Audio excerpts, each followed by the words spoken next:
అనుదిన అరుణోదయ స్తుతి కార్యక్రమంలో అనుదినము మాతో కలిసి దేవుని స్తుతిస్తున్న మా ప్రియ సహోదరి సహోదరులందరికీ ప్రభువైన యేసుక్రీస్తు నామమున అందరికీ ప్రేమతో వందనాలు. ఈ ఉదయకాల మన ధ్యాన అంశము బ్రతికించే క్రీస్తు. అపోస్తుడైన పౌలు ఎఫెసీయులకు రాసిన పత్రిక 2వ అధ్యాయము 1, 2, 3 వచనాలు చదువుకుందాం. మీ అపరాధముల చేతను పాపముల చేతను మీరు చచ్చిన వారై ఉండగా ఆయన మిమ్మల్ని క్రీస్తుతో కూడా బ్రతికించారు. మీరు వాటిని చేయుచు వాయుమండల సంబంధమైన అధిపతిని అనగా అవిధేయులైన వారిని ఇప్పుడు ప్రేరేపించు శక్తికి అధిపతిని అనుసరించి ఈ ప్రపంచ ధర్మము చొప్పున మునుపు నడుచుకుంటారు.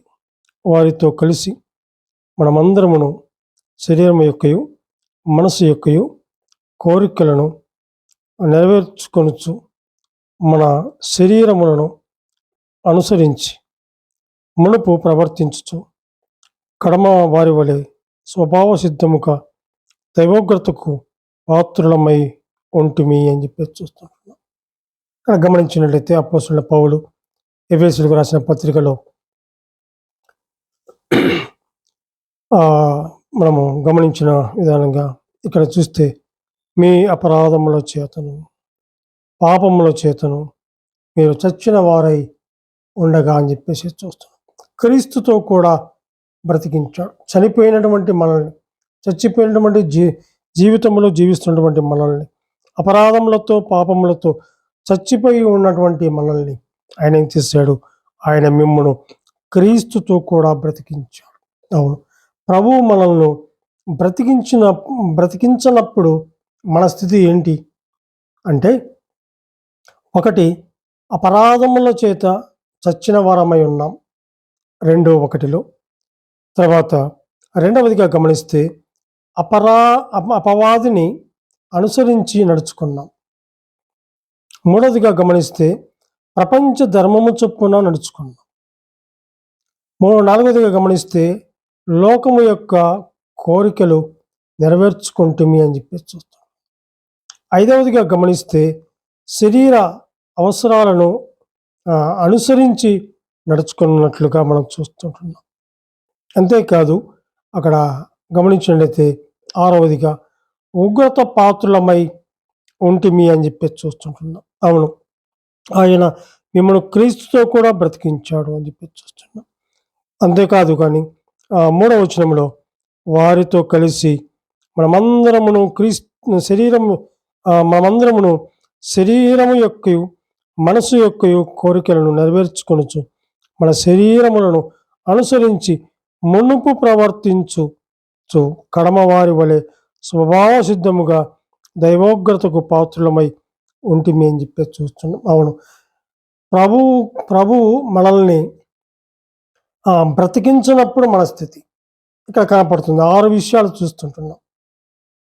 ఇలాంటి సమయాల్లో ప్రభువు మనకు చూపించింది ఏమిటి అంటే 4, 5 వచనాలు చూస్తే ఎఫెసీయులకు రాసిన పత్రిక 2వ అధ్యాయము 4, 5 వచనాలు, అయినను దేవుడు కరుణా సంపన్నుడై ఉండి మనము మన అపరాధముల చేత చచ్చిన వారమై ఉండినప్పుడు సైతము మన ఎడల చూపిన తన మహా ప్రేమ చేత మనల్ని క్రీస్తుతో కూడా బ్రతికించెను. కృపచేత మీరు రక్షింపబడి ఉన్నారు అని చెప్పి చూస్తున్నాం. అవును, ఇలాంటి సమయంలో ప్రభువు మనకు చూపించింది ఏమిటంటే కరుణ చూపించాడు. అపరాధములతో పాపములతో చచ్చిపోయినటువంటి మన మీద కరుణ చూపించాడు. రెండవదిగా గమనిస్తే అక్కడ గమనించినట్లయితే మహాప్రేమను చూపించాడు. ఒకటి కరుణ చూపించాడు, 2 మహాప్రేమను చూపించాడు. మూడవదిగా గమనించినట్లయితే ఆయనతో పాటు లేపెను, అనగా ఆయనతో కూడా బ్రతికించను అనే మాట మనం చూస్తాం కదా. ఆయన తిరిగి లేవడం ద్వారా మనకు కలిగింది ఏమిటి అంటే అక్కడ గమనిస్తే 5వ వచనంలో అక్కడ అయినను దేవుడు కరుణా సంపన్నుడై ఉండి మనము మన అపరాధముల చేత చచ్చిన వారమై ఉన్నప్పుడు సైతం మన ఎడల చూపిన తన మహా ప్రేమ చేత మనల్ని క్రీస్తుతో కూడా బ్రతికించిన కృప చేత మీరు రక్షింపబడినావు.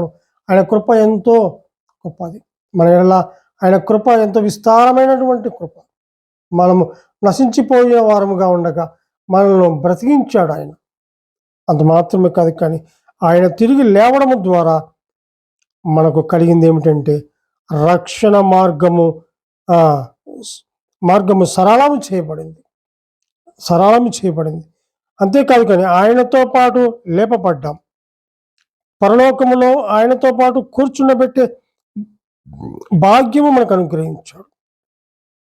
2వ అధ్యాయం 8వ వచనం మనం గమనించినట్లయితే, మీరు విశ్వాసము ద్వారా కృపచేతనే రక్షింపబడి ఉన్నారు. ఇది మీ వలన కలిగినది కాదు, దేవుని వరమే. అవును, ఇది దేవుడు అనుగ్రహించిన వరమే. కృప మన ఎడల ఎంతో విస్తారంగా ఆయన కృప ఇచ్చాడు కదా. పరలోకములో ఆయనతో పాటు కూర్చుండే భాగ్యం కలిగింది. దేవుని వరము అనగా రక్షణ మనము పొందుకున్నాం.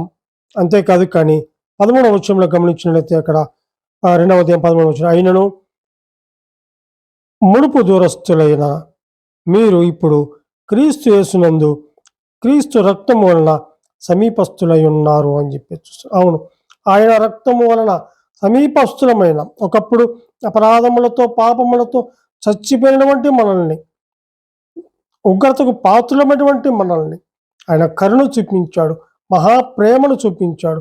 ఆయనతో పాటు కూడా లేపాడు, రక్షణ మార్గము సరళము చేశాడు.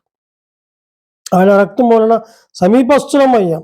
14వ వచనంలో, ఆయన మన సమాధానమై ఉండి మీకును మాకును ఉండిన ద్వేషమును అనగా విధిరూపకమైన ఆజ్ఞల గల ధర్మశాస్త్రమును తన శరీరమందు కొట్టివేయుట చేత మధ్య గోడను పడగొట్టి మనము ఉభయులను చేసెను అని చెప్పి చూస్తాం. అవును, అడ్డముగా ఉన్నటువంటి ఆ గోడను తొలగించి ఏకము చేసిన దేవుణ్ణి మనము స్తుతించవలసిన వారముగా ఉంటున్నాం.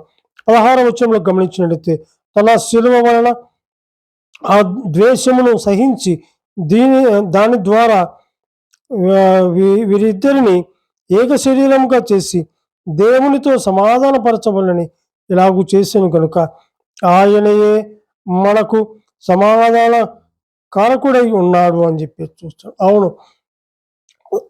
తండ్రితో ఏకము చేయబడి సమాధానపరచబడినటువంటి దేవుని మనం స్తుతించవలసిన వారముగా ఉంటున్నాం.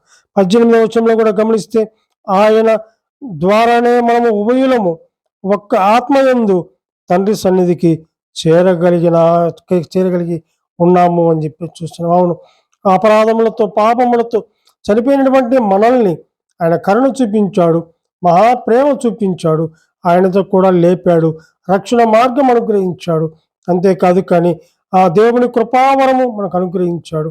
అంతేకాదు, అక్కడ ఆయన రక్తం వలన సమీపస్తులమయ్యాం, అడ్డంగా ఉన్న గోడను తొలగించాడు. అంతేకాదు, తండ్రితో ఏకము చేయబడి ఆ సమాధానం అనుగ్రహించాడు, ఆయన సన్నిధికి చేరగలిగే భాగ్యాన్ని అనుగ్రహించాడు. అంతే మాత్రమే కాదు, కానీ 2వ అధ్యాయము 20వ వచనంలో, క్రీస్తు యేసే ముఖ్యమైన మూలరాయి ఉండగా అపోస్తులను ప్రవక్తలను వేసిన పునాది మీద మీరు కట్టబడి ఉన్నారు. అవును, వారు వేసినటువంటి ఆ పునాది మీద మీరు కట్టబడి ఉన్నారు. క్రీస్తు యేసే ముఖ్యమైన మూలరాయి అని చెప్పేసి మనం చూస్తుంటున్నాం. అంత మాత్రమే కాదు, అక్కడ 22లో, ఆయనలో మీరు కూడా ఆత్మ మూలంగా దేవునికి నివాస స్థలమై ఉండుటకు కట్టబడుచున్నారు అని చెప్పి చూస్తున్నాం. అవును, బ్రతికించే క్రీస్తుతో కూడా బ్రతికించాడు. ప్రభువు మనల్ని బ్రతికించినాడు. ఆయన రక్తము కార్చి ఆ రక్తదారులు మన ప్రతి పాపమును కడిగి అపరాధములతో పాపములతో చనిపోయినటువంటి మనల్ని ఆయన ప్రేమించాడు. ఉగ్రతకు పాత్రమైన మనల్ని ఆయన ప్రేమించాడు. ఆయన ప్రేమ ఎంతో గొప్పది. కాబట్టి అట్టి ప్రేమ కలిగిన దేవుణ్ణి మనం ఈ ఉదయకాల వేళలో స్తుతించవలసిన వారముగా ఉంటున్నాం. క్రీస్తు మనం బ్రతికించాడు. ఆయన బ్రతికించినటువంటి ఆయన్ను మనము స్తుతించవలసిన వారముగా ఉంటున్నాం. దేవుడు తన వాక్యాన్ని దీవించునుగాక. ప్రార్థన చేసుకుందాం. కృపా సత్య సంపూర్ణమైన మా ప్రియ పరలోకపు తండ్రి, మీ ఘనమైన శ్రేష్టమైన ఉన్నతమైన నామమునకు స్తుతులు స్తోత్రములు చెల్లించుకుంటున్నాం దేవా. బ్రతికించేవారు మీరే నైనా దేవ తండ్రి, పుట్టించేవారు మీరు నైనా దేవ తండ్రి. మీరు మా ఇంట్లో చూపించేమంటే ఆ గొప్ప ప్రేమకై మీకు వందనాలు చెల్లించుకుంటున్నాం. మా నిమిత్తమై తండ్రి ప్రభా నైనా కల్వరిగిరిలో కార్చిన రక్తము ద్వారా మా ప్రతి పాపమును కడిగి పరిశుద్ధులుగా చేసి నీ సన్నిధిలో తండ్రి ప్రభా అయా నిన్ను స్తుతించే బిడ్డలుగా మమ్మల్ని చేసుకున్నందుకే మీకు స్తుతులు స్తోత్రములు చెల్లించుకుంటూ మా రక్షకుడైన యేసుక్రీస్తు నామమున స్తుతించి ప్రార్థించి వేడుకుంటున్నాము మా ప్రియ పరలోకపు తండ్రి. ఆమెన్.